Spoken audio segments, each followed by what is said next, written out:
जब से गूगल का कोर अपडेट मार्च 2024 आया है तब से बहुत लोगों का ट्रैफिक डाउन हो गया है। और मतलब किसी का 10,000 किसी का 8,000 का ट्रैफिक था और अचानक से जीरो हो गया। तो ऐसे में बेसिकली लोगों के माइंड में ये सवाल आ रहा है कि क्या ब्लॉगिंग डेड हो चुकी है। देखिए, ब्लॉगिंग तो डेड नहीं कह सकते हैं, क्योंकि जब तक गूगल सर्च इंजन है तब तक ब्लॉगिंग होती रहेगी। लेकिन ब्लॉगिंग करने के मैं यहाँ पे कुछ नुकसान और कुछ फ़ायदे बता देता हूँ, और इन नुकसान और फ़ायदों को ध्यान में रख के आप ये डिसाइड कर सकते हो कि क्या आपको ब्लॉगिंग 2024 में करनी चाहिए या नहीं करनी चाहिए। इसमें किसी भी प्रकार का डाउट नहीं है कि आप ब्लॉगिंग से पैसे कमा सकते हो और नहीं भी कमा सकते हो, क्योंकि ब्लॉगिंग आपसे स्किल मांगती है, समय मांगता है और साथ ही साथ कंसिस्टेंसी मांगती है। अगर आप ये सारी चीज़ें ब्लॉगिंग को दे पाते हो तो डेफिनेटली आप सफल हो सकते हो। अगर ये चीज़ें आप नहीं दोगे तो ब्लॉगिंग में आप कभी भी सफल नहीं हो पाओगे। ब्लॉगिंग करने का सबसे बड़ा फ़ायदा हमें ये है कि हम जब ब्लॉगिंग करने जाते हैं तो हम एसईओ और आर्टिकल राइटिंग की स्किल को सीखते हैं, और ये एक ऐसी स्किल है जो हमें फ्यूचर में बहुत काम आएगा। इससे हम बहुत कुछ कर सकते हैं। अगर हमारा ब्लॉग सक्सेस नहीं होता है तो भी इस स्किल की मदद से हम बहुत सारा पैसा कमा सकते हैं। और अगर ये स्किल आप अच्छे से डेवलप कर लेते हो तो आप अपना खुद का वेबसाइट बनाकर उससे काफ़ी अच्छा पैसा कमा सकते हो, और साथ ही साथ गूगल में रैंकिंग के भी बहुत सारे चांसेस आप अपने लिए खोल सकते हो। ब्लॉगिंग करने का फ़ायदा नंबर 2 है, वो है वर्क ऑन मोबाइल। जी हाँ, ब्लॉगिंग आप अपने मोबाइल से भी कर सकते हो और अपने लैपटॉप, कंप्यूटर वगैरह से भी कर सकते हो।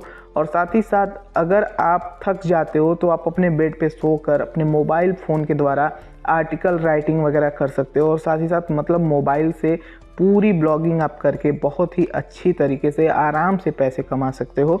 तो मैक्सिमम लोग जो है ब्लॉगिंग अभी के टाइम पे मोबाइल पे ही कर रहे हैं, क्योंकि मोबाइल से आर्टिकल राइटिंग करना बहुत इजी हो जाता है, क्योंकि हम वॉइस टाइपिंग करते हैं, मतलब मुंह से बोलेंगे और हमारा आर्टिकल जो है वो टाइप होता चला जाएगा। इससे हम काफ़ी तेज़ी से आर्टिकल लिख सकते हैं और उसे पब्लिश कर सकते हैं। ब्लॉगिंग से तीसरा फ़ायदा हमें ये होता है, you can earn money from home with personal website. जी हाँ, आप अपनी खुद की वेबसाइट बनाकर उससे आप पैसे कमा सकते हो, और ये बहुत ही अच्छा तरीका है जेन्युइनली पैसे कमाने का, क्योंकि मैक्सिमम इंटरनेट पे बहुत सारे तरीके होते हैं पैसे कमाने के, लेकिन यहाँ पे कुछ ही रियल होते हैं, जेन्युइन होते हैं, जिससे हम पैसे कमा पाते हैं। उनमें से ये ब्लॉगिंग बहुत ही अच्छा माध्यम है। इसमें आप वर्डप्रेस ब्लॉगर पे अपनी वेबसाइट बना सकते हो, और वेबसाइट बना के उसे गूगल एडसेंस से मोनेटाइज करके आप पैसे कमा सकते हो। ओवरऑल देखा जाए तो मैक्सिमम लोग, जो लोग पढ़ाई करते हैं, वो अपनी स्किल को डेवलप करते हैं पहले, उसके बाद वो पैसे कमाने जाते हैं जब वो जॉब करते हैं। तो इसी तरह से आप जब स्किल डेवलप करते हो ब्लॉगिंग के लिए, कुछ ही साल भर आप ब्लॉगिंग करते करते भी स्किल डेवलप कर लेते हो, और साथ ही साथ उससे आप पैसे बनाते हो। ठीक है, तो वेबसाइट आपको बनाना आ जाता है, साथ ही साथ आप घर बैठे पैसे कमा सकते हो, यानी कि आपको इधर उधर भटकना भी नहीं पड़ता है, आप घर के भी काम कर सकते हो। इस तरह से ब्लॉगिंग बहुत ही अच्छा हमें बेनिफिट देता है जब हम लोग ब्लॉगिंग करते हैं। ब्लॉगिंग का फ़ायदा नंबर 4 ये है कि आप कंटेंट राइटिंग से पैसा कमा सकते हो दूसरों के लिए। जी हाँ, आप दूसरों के साइट पे काम करोगे और पैसे कमाओगे। अगर आप ब्लॉगिंग कर रहे हो और अपनी वेबसाइट में फेल हो जाते हो, लेकिन आपके पास आर्टिकल राइटिंग स्किल डेवलप हो चुकी है, एसईओ करने का स्किल डेवलप हो चुका है, तो आप दूसरों की वेबसाइट पे काम करके वहाँ से बहुत अच्छा खासा पैसा कमा सकते हो।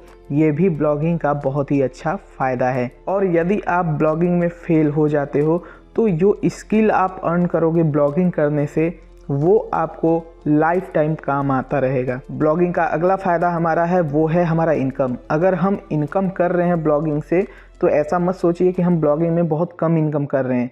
हम ब्लॉगिंग से इतना ज़्यादा इनकम करते हैं कि बेसिकली हम जॉब से उतनी इनकम नहीं कर पाते। कोई भी सरकारी नौकरी हो, प्राइवेट जॉब हो, जिसमें अगर वो एक मतलब नॉर्मली जो ब्लॉगिंग में हम जितना मेहनत करते हैं, उतनी मेहनत अगर हम उस जॉब या नौकरी में करें तो हमें उतना यहाँ पे पे आउट नहीं मिलेगा जितना हमें ब्लॉगिंग में मिलता है। ठीक है, तो ब्लॉगिंग में हमें जो इनकम होती है वो मोर देन जॉब, मतलब जॉब से बहुत ही ज़्यादा होती है। तो इसलिए ब्लॉगिंग आई थिंक बेस्ट माना जाता है यहाँ पे। ये तो हो गए फ़ायदे ब्लॉगिंग के, मैंने फ़ायदे तो गिना दिए, लेकिन ब्लॉगिंग के बहुत सारे यहाँ पे नुकसान भी होते हैं, तो वो भी मैं आपको बता देता हूँ। यहाँ पे ब्लॉगिंग से सबसे पहला नुकसान मैं आपको बता देता हूँ, जब भी यहाँ पे गूगल अपडेट लाता है ना, तो हमारी वेबसाइट की ट्रैफिक या तो अप होती है या तो डाउन होती है, या यहाँ पे जो हमारा रेंज नॉर्मल चल रहा है वही होता है। लेकिन मैक्सिमम केस में लोगों की ट्रैफिक जो है डाउन हो जाती है और यहाँ पे अचानक से आपकी इनकम जो है वो रुक जाती है या बहुत ही ज़्यादा कम हो जाती है। तो ये जो होता है ना, फ्लक्चुएसन जो होता है ना, इससे भी आपको यहाँ पे टैकल करना होगा, समझना होगा, और उसके साथ आपको इन चीज़ों को फिक्स भी करना आना चाहिए, ठीक है। तभी आप ब्लॉगिंग में सफल हो सकते हो, तभी ब्लॉगिंग में आप सस्टेन कर सकते हो।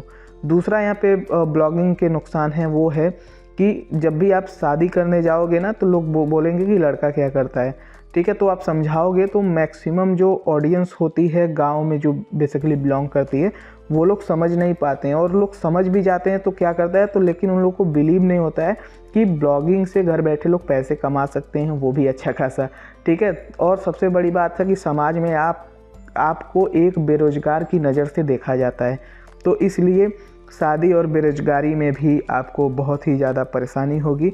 और बेरोजगार लोग समझेंगे, हालांकि आप रोजगार आपके पास रहेगा, लेकिन वो बेरोजगार ही लोग समझेंगे, ठीक है। और ब्लॉगिंग के हमारा तीसरा नुकसान है वो है एडसेंस। जब आपका बैन हो जाएगा तो आप ब्लॉगिंग से पैसे नहीं कमा पाओगे, ये भी एक नुकसान है।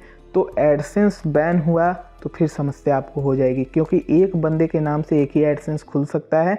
अदरवाइज एक बार बैन हुआ तो फिर आप पूरे जीवन में कभी भी अपने नाम से गूगल एडसेंस नहीं बना पाओगे और एडसेंस से रेवेन्यू नहीं जनरेट कर पाओगे। इसीलिए अगर आप इसमें दोबारा एडसेंस बनाना भी चाहोगे तो आप अपने फैमिली मेम्बर्स के नाम से बना सकते हो और फिर उस वेबसाइट को मोनेटाइज कर सकते हो। अगर आपकी वेबसाइट पूरी तरह से बैन कर दिया जाता है एडसेंस से, तो फिर वो वेबसाइट छोड़ के आपको दूसरी वेबसाइट बनाना पड़ेगा और उसे फिर से ग्रो करना पड़ेगा। तो ये सारे नुकसान होते हैं। अगला हमारा नुकसान है ब्लॉगिंग में, आप ब्लॉगिंग शुरू किए, बहुत सारा समय दिए, आर्टिकल लिखे, कोई गारंटी नहीं है कि आप ब्लॉगिंग में सफल हो जाओगे, ठीक है। हो सकता है आपकी वो वेबसाइट चले ही ना, अगर नहीं चलेगी तो आपका पूरा टाइम बर्बाद होगा, आपका पैसा बर्बाद होगा। तो जो वैल्यू आप कहीं और पे, जो टाइम आप कहीं और पे लगा के अपनी स्किल वगैरह को डेवलप कर सकते थे, जो आप यहाँ पे और किसी फील्ड में जाके पैसा कमा सकते थे, उस टाइम को आपने ब्लॉगिंग में बर्बाद कर दिया और इससे भी आपको समस्या हो सकती है। तो ये सारी चीज़ें भी आप ध्यान में रख लीजिएगा, उसके बाद ही ब्लॉगिंग शुरू करिएगा। तो ब्लॉगिंग के ये सारे फ़ायदे और नुकसान थे, एंड आई होप आपको यहाँ पे समझ में आ गया होगा कि 2024 में ब्लॉगिंग करना चाहिए या नहीं करना चाहिए। और करना चाहिए अगर, तो ये सारी चीज़ें भाई ध्यान में रख लेना, तभी आप स्टार्ट करना, ठीक है। तो वीडियो अगर अच्छा लगा हो वीडियो को लाइक करना, चैनल को सब्सक्राइब करना। धन्यवाद।